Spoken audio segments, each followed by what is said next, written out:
Olá, eu sou Douglas Fernandes, professor de História e Filosofia, e hoje eu vou falar sobre o que é a linha do tempo da humanidade ou o que são períodos históricos, como também são chamados. A linha do tempo é uma convenção humana que os cientistas da história e de outras áreas das humanidades usam para melhor estudar o desenvolvimento e o comportamento humano e o impacto que suas transformações causam no ambiente social. Cada vez que uma grande mudança de comportamento, mentalidade, cultura, política e economia acontece no mundo de forma irreversível e mais ou menos generalizada, surge um novo período histórico. A linha da história mais tradicional é dividida em 5 períodos ou 5 idades, como também é chamada.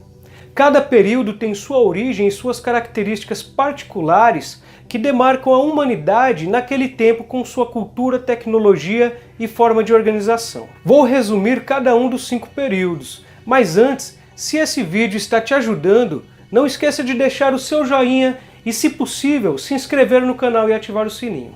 O primeiro período é a pré-história.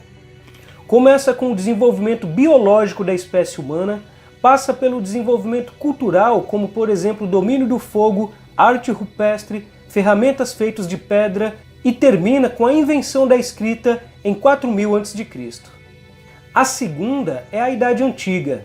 A invenção da escrita trouxe uma transformação tão grande no mundo que a forma das pessoas agirem foi totalmente alterada. A Idade Antiga estende-se pela invenção da escrita, o surgimento das primeiras civilizações, os grandes impérios e o nascimento de Cristo, que aliás foi usado pelos europeus para dividir o tempo entre antes e depois de Cristo. Esse período teve seu fim com a queda do Império Romano em 476 depois de Cristo. Logo depois vem a Idade Média, que tem como características a economia feudal, as disputas religiosas e a concentração de poder na mão da Igreja Católica. Esse período só termina com a tomada de Constantinopla pelos otomanos em 1453, um evento que desencadeou acontecimentos tão importantes que modificaram o mundo por completo. A Idade Moderna é uma dessas consequências, o quarto período. Começa com a queda de Constantinopla, tem como características a colonização da América, a concentração de poder nas mãos dos reis absolutistas, assim como Stephanie, absoluta. Também é o período do desenvolvimento da economia capitalista e acaba com a Revolução Francesa. Por último, a que estamos hoje, a Idade Contemporânea, que começa com a Revolução Francesa. Hoje não somos mais governados por reis, vivemos em uma democracia e o Estado é laico. Isso quer dizer que nenhuma religião deve se envolver em assuntos políticos. E temos um grande desenvolvimento tecnológico. Mas também é o período das grandes guerras e ditaduras no mundo. Neocolonialismo, Primeira e Segunda Guerras Mundiais, nazismo, fascismo, bomba atômica, corrida espacial e por aí vai. O nosso período ainda não acabou, um dia ele vai terminar e vai surgir outro. Aliás, escreva aqui nos comentários como seria esse outro período e que nome você daria para ele. Eu já tenho algumas ideias. E aí surge uma dúvida, quando um período muda para outro? Não existe um tempo determinado, alguns períodos demoram mais, outros são mais curtos. Por exemplo, a pré-história é o período mais longo porque as transformações eram muito mais lentas, demoravam muito mais para acontecerem. O que determina o fim de um período e o começo de outro é quando acontece uma grande transformação tão grande que muda todo o mundo como era conhecido. Esse modelo de divisão histórica tem alguns problemas. Por exemplo, costumava-se dividir o tempo entre pré-história e história propriamente dito. A pré-história teria as idades da pedra e a história as outras idades já citadas.